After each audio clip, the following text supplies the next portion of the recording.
What's up, everybody, and welcome into College Basketball Recruiting Weekly. As you may have noticed, we're not in the studio this week, but nothing is going to stop us from continuing to bring you this show on a weekly basis, and we have an action-packed show for you here today. A few things on the docket. We're going to start with Syracuse head coach Jim Boeheim and some of him, shall we say, antagonistic comments about recruiting in the era of NIL and the current state of college basketball.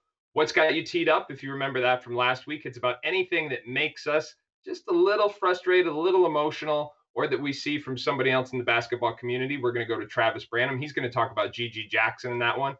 My draftables prospect of the week, we're going to call it the draftables spotlight. We're going to talk about another potential one and done freshman in Derrick Lively. And then we will finish this week's show with a look ahead at the Alabama versus Auburn matchup and the state of those two programs, not just heading into this game, but where they are under Nate Oates and Bruce Pearl, respectively. So without further ado, I'd like to welcome in my colleagues, 24/7 Sports Director of Basketball, Eric Bossi, and National Basketball Recruiting Expert, Travis Branham. What's up, fellas? How's it going? Hey, Adam, how you doing? All right, so Bossi, going to start with you because you threw the first haymaker on the Daily Dish this week. Jim Boeheim this weekend. He lit some things on fire with his comments after that Boston College game. You wrote about it less than 48 hours later. So I want to start with you and just, obviously his comments, and if you didn't see him, he talked about the state of college basketball, about the prevalence of NIL. He called out a number of teams in the conference saying they flat out bought their rosters, people like Miami, Wake Forest, Pittsburgh, and he's faced some criticism from that. We saw most obviously Rutgers assistant coach Brandon Knight had a tweet basically saying we saved our receipts and don't accuse people of things if you live in a glass house, I think is the way to sum it up. And then I don't know if this was a troll or not, but then on Tuesday night, maybe it was Monday night, I'm sorry, Miami head coach Jim Larrañaga pulls out his money clip very inconspicuously and just kind of checks it on the sidelines there. So if that was a troll, kudos to him for a well-played one. So, Ibas, I will, start with you. What do we make of all of this drama? I think there's a lot. Well, there's a lot to make of it because it's not just about the calling out of people over NIL and then just immediately backtracking and apologizing. And I know he tried to reach out to some of the coaches involved and released a pretty half-hearted statement, if you want to call it that. No direct apology to specific schools, just saying, hey, I know everyone's in compliance. But I think this is part of a bigger picture with Jim Boeheim, who, his credentials are incredible. He's got a national championship, multiple Final Fours, over 1,000 wins. But, there was a succession plan in Syracuse that seemed to go by the wayside. And there seems to be no clear picture of what direction is the program going? When is it going to be done? And that's all fine. He deserves to go out on his terms. I don't want to suggest anything other than that. But he really seems to be having more and more missteps in the media that aren't exactly helping program perception. And we're not talking about a program that's thriving like it once was. This is a team that since the 2013-2014 season hasn't had anything less than a double-digit loss season. So they're getting in the NCAA tournament. They're still a factor, but it's not quite the Syracuse of old. And just something seems to be out of sync. Well, and I don't know that they're getting in the NCAA tournament this year. They didn't get in it last year. Now, you mentioned the succession plan. Jim Boeheim is 78 years old. As it currently stands, there is no succession plan in place, but there was one at one point. So could you elaborate on that? Yeah. Originally, the plan was for Mike Hopkins to take over as the head coach. And I don't know if he got tired of waiting or what, but he went to go and coach Washington, and then people thought that Boeheim just wanted to coach to see his kids through. That's understandable, seeing your kids through. And he's still here, and he seems to be intent on coaching for however much longer, which is fine. But I just think, at his age and with as many questions there have been around the program, a little more definition about what's going to happen in the future and what fans can expect, who they can expect, would help them out a lot. In recruiting, They've only had one class that ranked inside the top 30 in the last 5 years. It's been since, I believe, 2016 since they've had a top 20 class. They don't have anybody committed in the class of 2023. Now, they did get Elijah Moore in the class of 2024, promising four-star. They just made the top three for Demarius Owens in 2024. So maybe there's some light at the end of the tunnel there. But I just think there's a lot of questions that Jim Boeheim, for as much great as he's done for the program, could really help to answer by coming out and saying, hey, this is the plan moving forward. We're all in step on this. Well, and one of the things he's had to backtrack on, it wasn't just the accusations of NIL. I mean, he came out and he said he wasn't accusing anyone of cheating. But the other thing he had to clarify is I think he said, and I'm paraphrasing here, but he said something along the lines of, it's my decision. Basically said I can coach for as long as I want to coach here. And Jim Boeheim makes a lot of money. And one of the other things he had to clarify in the days since that statement is to say that obviously, he has higher ups, and every university employee it literally is not their decision how long they work, even if that's the way it's evolving pragmatically. Anybody can be fired at any given point. So I think externally, the perception of this in the media is more about, the NIL comments, but I wonder what kind of internal issues there are at Syracuse for Coach Boeheim coming out and basically saying I can stay here as long as I want. Travis, I'll go to you on this. What has been some of the feedback you've heard from other college coaches about his statements, if any at all? Maybe people are just trying to stay out of it. Yeah, I think there are a lot of pissed off coaches out there right now. His comments over the weekend were definitely not received well. And again, you pointed out to it, Brandon Knight, what he had to say kind of summed it all up, what a lot of college coaches are thinking right now. So I think the Syracuse team throughout the remainder of the season and the remainder of time that Jim Boeheim is there, they're going to have a target on their back each and every single night out to come out with as Bossi graciously called it, a half-hearted apology, basically saying it wasn't my intention to insinuate that any teams in the ACC were cheating. My man, you point blank specifically name drop 3 teams. Yes, you absolutely made that a point. So a lot of coaches are really upset with this. And again, like I said, they're going to have a target on their back the rest of the way out. Well, and can I just Wake Forest? Wake Forest, is it like Wake Forest and Pittsburgh are the teams you're picking out as those are the big spenders? I mean, if you're, I'm not going to play that game of calling people out, but I just thought the people he called out were ironic. I mean, listen, obviously Miami, it's well documented, that they're, some of the recruits they got this year and the publicity of NIL and its impact in the transfer portal, but Wake Forest and Pitt, I mean, come on, So I just had a hard time with that. I'll piggyback on that real quick too. Yeah. Pittsburgh, they jumped up to the number 2 spot in the ACC. Wrote an article yesterday about the top 10 transfers in the country. Their top transfer, I ranked him number 9, is Blake Henson.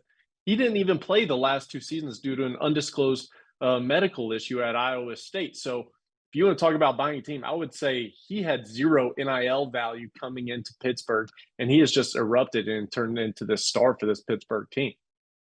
Yeah, and I would say the same thing. You can tell. I mean, listen, it's like the old days, but now it's more above board. You can tell based on clusters of schools and recruiting lists where NIL is a factor. And I don't think Wake Forest is winning an NIL battle against nearly anyone. And I will say this: I think the timing of these comments made them particularly problematic. This is about a week after the NCAA announced that they're going to try and adopt this new guilty until proven innocent philosophy in terms of regulating recruiting. And, all you have to do is basically insinuate that somebody is using NIL as a carrot in the recruiting process, and you open up an NCAA investigation, which no longer requires the burden of proof based on this very introductory level information we're hearing out of Indianapolis. So we won't go down that rabbit hole just yet, but I think I'll only speak for myself.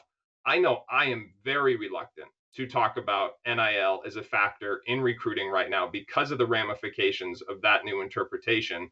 and the fact that it no longer, if this goes through, it no longer requires proof. So it is a it is a very slippery slope in the world of recruiting, and I think Jim Boeheim's comments are going to have lasting implications, not only in terms of his relationships in the industry, but perhaps the way things are. I think those comments are just going to be felt for a long time. All right. If that didn't get you teed up, this will. And again, what's got you teed up is a new segment we're doing each and every week where we talk about something that's got us a little flustered. Maybe us, may even be somebody from outside of our 24/7 sports team. This week's candidate, I'm going to turn it back over to Travis Branham, who's going to talk about what's got him teed up.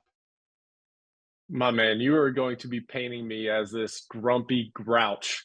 This is 2 weeks in a row you have come to me with this question, but the answer to this is Gigi Jackson over the weekend, taking to social media, of course, following a tough loss to Arkansas, 2-point loss at home, goes on social media and starts going off about the coaching staff not drawing up plays for him out of the timeouts and into crunch time, claiming he is going to start treating this as if it's a Kobe situation.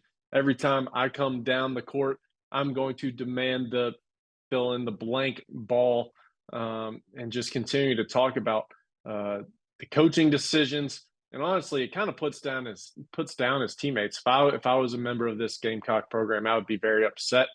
He did not start against Missouri last night, and they took another loss.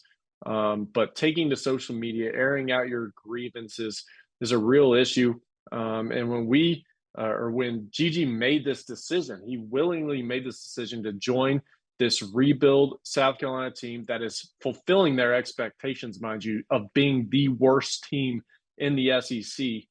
He willingly joined this program. One of the questions we had going in is, how is he going to handle the inevitable adversity that was to come? And now we're starting to get our answer. It's a very way he handled it was very immature. And honestly, these kids are professional athletes now. Whether you want to call it that or not, that is exactly what they are in the NIL era. So you have to start carrying yourself as a professional. There's a lot more responsibility that is put on your shoulders. So going out and losing as you were expected to, and then taking to social media, crashing your teammates and your coaching staff just isn't the way to handle it. And it's only going to hurt his draft stock, which is already unstable as it is moving forward. Yeah, 100%. I think you hit the nail on the head there. I think it was a cannibalistic move from Gigi, because those who have been watching closely in terms of Gigi's freshman season, there's been a lot of talk about the expansion of his offensive skills, and he's been allowed to play facing the basket, and he's shown certain things to his credit. The other thing he has shown is a less consistent motor than we expected, and more consistently concerning body language. I mean, for a guy whose shot selection has left a lot to be desired, when he has teammates who come down and take a shot that he's not happy about, I mean, it is very obvious his disdain on those possessions. So I think these are all things that are going to come up in the pre-draft process. It is very obvious that this is just a one-year hiatus for Gigi Jackson. He is off to the league as quick as he can. This was basically just a brief stop on his way to the league. I think, unfortunately, a lot of the intel is that he has handled it that way, and ultimately that is not in his best interest. Even if what he was complaining about is legitimate, the way in which he went about it, as publicly as that was, and even before that, with some of his body language and reactions on the court, have been counterproductive to him. I think that's going to come up in the NBA draft process. I think he's going to have to answer for that in the interviews, and people are going to have real concerns about that. Anything else you want to add, or Ebos, you want to chime in on our guy Gigi here? I'm sorry, but I actually have a lot to add to that, because you brought up some great points there. To air your grievances on social media is one thing, but he's also talking about a play in which South Carolina got a good shot at the rim. Yes, it wasn't drawn up for him, but it was a good backdoor cut to Hayden Brown. It was a contest at the rim, but he got a good enough look at it where, how can you be complaining about that shot? That is something where you just go out and you're just like, man, it is what it is. We got a good shot out of it, and you support your teammates around them. And to your body language comment, this is something that when you're in high school, we're not going to really bring up in the public sphere.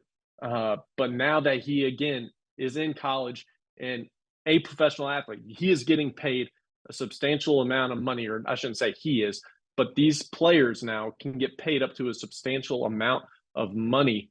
And so now when we look back at the track record, go back to his senior year in high school, this body language was very evident then. That was something that we were talking about behind the scenes. Oh, Gigi interesting. was Okay. Yeah. a I didn't see it similar as much. That's leader. interesting. Yeah. So his body language. This is year number 2. He again was the leader of that team last year. And honestly, again, as I watched him throughout those games of his senior year, if I was one of his teammates, I would not handle the way he would be treating just treating his teammates. So this is becoming a habit and something to, again, continue monitoring very closely moving forward. Boss, let me ask you this. Is this exactly what Gigi Jackson wanted? I mean, Travis talked about the history in his in high school. You go back and read some of his public comments during the recruiting process and those of his father, and they talked about him playing the 3, him being able, and let me just own this. I thought he was closer. I thought he was a 4-man who was closer to a 5 than he was a 3, especially on the defensive end of the floor. But I think in a lot of ways, this is what he wanted. He wanted to be the top scoring priority from day one. He wanted the opportunity to play the 3. He's gotten all those things, and South Carolina has really struggled to win games. So is this an example of be careful what you wish for? I think to some extent it is a little bit, but also I do think we need to factor in, he skipped his senior year of high school. That's one less year of maturing and preparing for college to get ready for. So we've got that in a factor. And we're sitting here, we're not used to running to Instagram live to air our grievances and stuff. So we're dealing with a new era of kids. So there's going to be new hurdles that overcome. But I think in all of this, and we won't know until behind the scenes, because as far as I know, there's been no really further elaboration on what happened or what he meant or what may have been done behind the scenes, though clearly him not starting against Missouri is probably a pretty direct result of the Instagram live, right? But what I'd like to know is what's going on behind the scenes. Is there someone with some maturity saying, hey, look, Gigi, you made a mistake. This isn't the way you should have done things, but do you understand why this is potentially hurtful to you? Do you understand why they're talking about it on 24/7 Sports? Do you understand why the NBA is going to ask you about this? Because none of us is perfect. We're all going to make mistakes. It's about how you bounce back. So what I'm really curious to see is, how does he bounce back to this? When and if he gets questioned about it, what's his response? Does he own things? Does he show some maturity in that? Because, the idea is hopefully this can be a really big learning lesson for him and just a little bit of a minor bump in the road. Yeah, I think that's well put. If he can turn this into an opportunity for growth and really learn from it, it could be a lesson well learned. All right, that provides a perfect segment into a new part of the show here. And we're going to call it the Draftable Spotlight, where we take a look at an NBA draft prospect who's really hitting the radar in recent days and weeks. And this week, I want to talk about Derrick Lively II. Obviously, he came out of high school with a big reputation, a consensus 5-star prospect. At one point, he was the #1 ranked prospect in the 24/7 Sports composite. Because he and Derrick Whitehead both started the season on the injured reserve list, they got off to slow starts. Lively, even slower than expected. He was foul prone on the defensive end of the floor. He struggled to score on the offensive end and was just not the player that we expected. But I think in the last week or so, last week to 2 weeks, we have now started to see the player that at least I expected. Never one to be an offensive focal point. He wasn't going to come in and get anybody 20 points a night. I think that was consistent with the projections in high school. But what he is someone who can protect the rim at a really high level, who can run the floor, who can be a vertical spacer and an emphatic finisher, kind of a momentum changing finisher, if you will. And then has, I believe, some untapped shooting potential that we're just starting to see the first signs of. The Derrick Lively we have seen in the last 10 plus days is the Derrick Lively that we saw in high school. And that is the guy who, in my mind, is a first round draft pick. Now, I will bring back in Ebos and Travis Branham to give them their take. But guys, let me just say this. I think that a lot of people rush to judgment on Derrick Lively and what the first 2 months of his college season meant for his NBA draft status. I think when you can't practice leading up to the season, especially if you're a big man who, let's put it in perspective, has never been told, hey, we're icing ball screens, we're doing, learning concepts for the first time. You can't make snap judgments on those guys. That's why in my mind his draft status never really changed too much. Listen, he wasn't as good as expected. There's no denying that. I graded him accordingly, but long term, I just don't think when you're hurt, it can impact the long-term projection. Same with Nick Smith, same with Dariq Whitehead. So Travis, I will start with you. What have you thought about what we've seen from Derrick Lively, and has it changed not only what you expected, but now your long-term projection for him? I think it's kind of a reminder that we sometimes are way too soon to write some of these guys off. Like you said, it was only 2 months into his college basketball season, and myself included was starting to write him off. He was, for lack of better terms, and to be frank, he was soft out on the court. Games seemed to be way too fast for him at times. Couldn't handle physicality. Bit of a liability on offense. He is now starting to figure that out. Just in terms of being a putback rebound guy, lob catcher, rim runner like he was, specifically with that final team, which boasted guys like Jalen Duren and also Imani Bates that really projected him into this national spotlight and up into that #1 spot on our rankings. To be honest with you, that was the last time we saw this version of Derrick Lively. When he was with Westtown for a senior year of high school, he really struggled all year long, it seemed like. Defensively, he was a lot better than what we have seen this year. So speaking to that, but offensively with that Westtown team, he was a bit lost out on the court. He did show some potential to stretch out to three, but the last 10 days have been extremely promising. I was at that North Carolina game where it all started to come together for him, and you could tell from the tip this kid had a different mentality and a different level of confidence that we have not seen from him all year. He was extremely engaged, competed at an extremely high level, was very energetic and vocal out on the floor. So everything that we've been wanting and looking for him. So now he's turning into this potential first-round pick this year, somebody that an NBA team now might be willing to take a bit of a risk on. Even though there's only a month left in the season, you might want to see a little bit more out of him. But now with just the current structure of this entire draft, you might be willing to take a flyer on him and not need a year too. No, I couldn't agree more. And I think you make a great point about the level of physicality.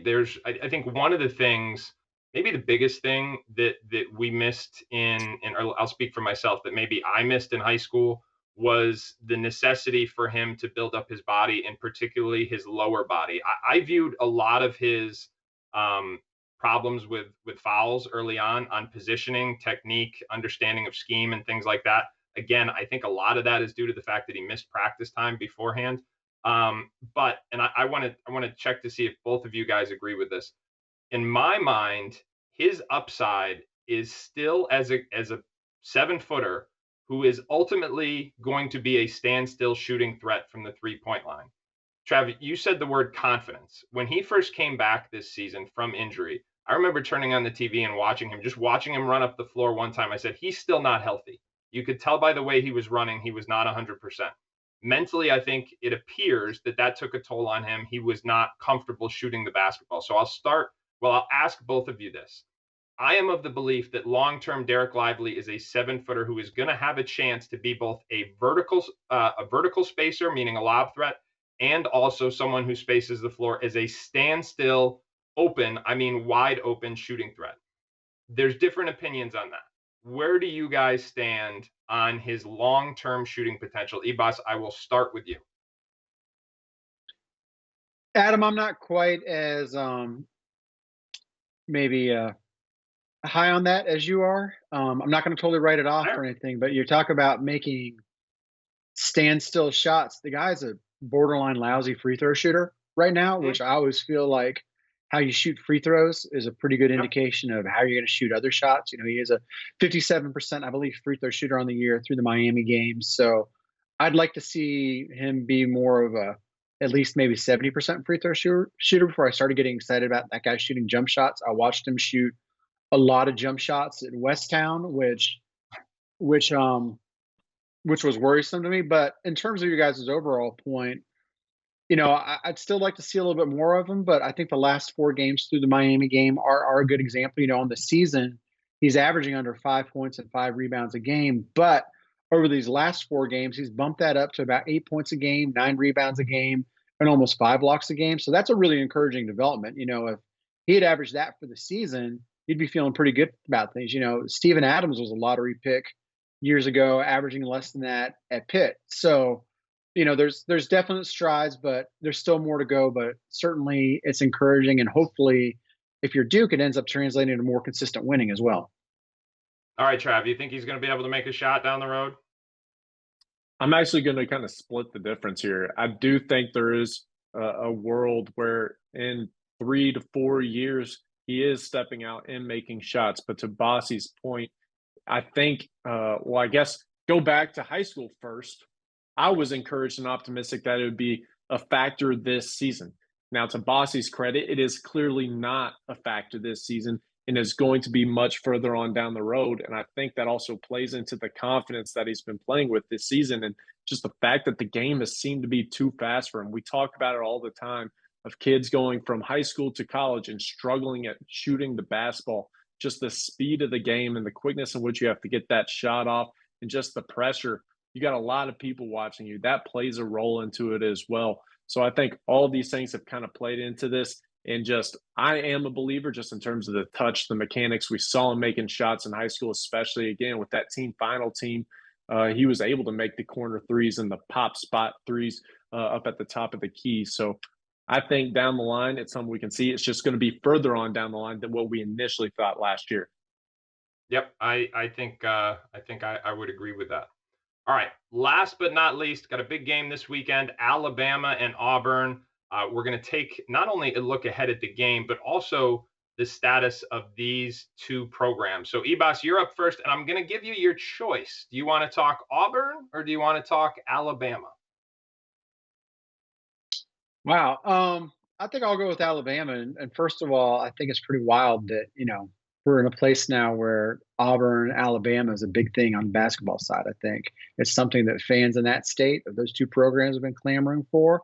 And there's always been flashes in the past, but I think we're seeing a level of consistency that these guys are starting to reach under Bruce Pearl and under Nate Oates now that is sustainable. You know, Alabama is clearly a national championship contender this year. They've got not only the best freshman in Brandon Miller, they've got the best freshman class overall. They play a fun, exciting style of play. Nate Oates is up front that he's not trying to bog these guys down with a bunch of plays and a bunch of things. He wants them to read, react, and play freely. And they've got guards. Javon Quinterly has a bunch of experience at the point. You've got a young guard in Jaden Bradley.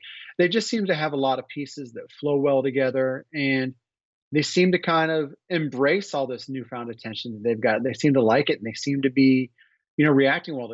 They lost a game here 10 days ago. What did they do? They come back out and they beat the brakes off of Vanderbilt as a response. That's not maybe something you might have expected in the past, and obviously now they're going to be involved in some serious recruiting wars with Auburn down the road. Auburn just scored a big in-state recruit with LeBaron Filan. It's just interesting to me, and certainly not a place that people saw coming this quickly.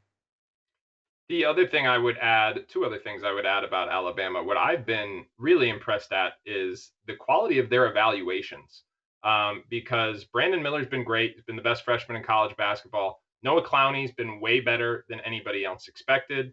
And the entire freshman class, I think, has just been deeper. Listen, everybody's going to talk about Miller, and rightfully so, but the entire freshman class has just been really, really good. And it speaks to their ability to identify talent and really identify talent specific to their system. And their system is very data driven. Everybody knows Nate Oates. It's kind of become a pun on social media. He doesn't like the mid-range stuff. They're shooting a lot of threes. It's been ideal for a guy like Noah Clowney, the 6'9", 6'10" athlete who wanted to be allowed to shoot threes. Well, he's getting that chance now, and he's although he shot it inconsistently, it has kind of invigorated the rest of his game. So I think those two things, the quality of their evaluations and their data-driven approach, particularly on the offensive end of the floor, are really noteworthy for Alabama. Trav, I will go over to you to talk about Bruce Pearl and Auburn. What is it that you have liked in terms of this program, and what do you see for Coach Pearl's program moving forward? It's similar to that of Alabama. This is a team that Bruce Pearl took, and they sped the pace of play up. They look to put points on the board. They play fast. They're very fun and exciting to watch. Gives his guys, especially his guards, an immense amount of freedom. They love to put up threes. So a lot of guards across the country on the recruiting trail coming out of high school have really taken a liking to their style of play. They've done, speaking about evaluating, they've done as good of a job as anybody in the country when it comes to evaluating talent, dating all the way back to Chuma Okeke. That was a kid that nobody really saw or envisioned becoming this lottery type talent, obviously before his injury. And he really just kind of set a spark and ignited a fire on the recruiting trail for Auburn. Obviously, with Jabari Smith, it really came into fruition last year. And then now, as Bossi was saying, you got LeBaron Fillin and also another top 25 guard in Todd Pettiford, 2 electric backcourt guards. So those guys are going to be extremely fun to watch in the years ahead. So done a great job there. And then obviously with the transfer portal, they've made a good living out of that. Looking at this team specifically, Janai Broom, Wendell Green out of Eastern Kentucky, KD Johnson out of Georgia, and then to go with a deep team that play more than 10 players. So a lot of weapons, a lot of freedom, and a lot of points to put on the board. Yeah, I think that the commonality between these two programs is they are always in talent acquisition mode. It's why when players end up going to the league earlier than expected, there's always a next man up mentality, because whether it's out of the high school ranks or the transfer portal, there's always more talent on the way. You've seen that consistently. Nate Oates, Bruce Pearl, they are always adding talent. Well, we are always adding storylines and content here at 24/7 Sports. Thank you very much, as always, for joining us on this week's edition of College Basketball Recruiting Weekly. We will be back next week, but until then, please visit us online, 247sports.com, for all the latest in recruiting, college basketball, and the NBA draft.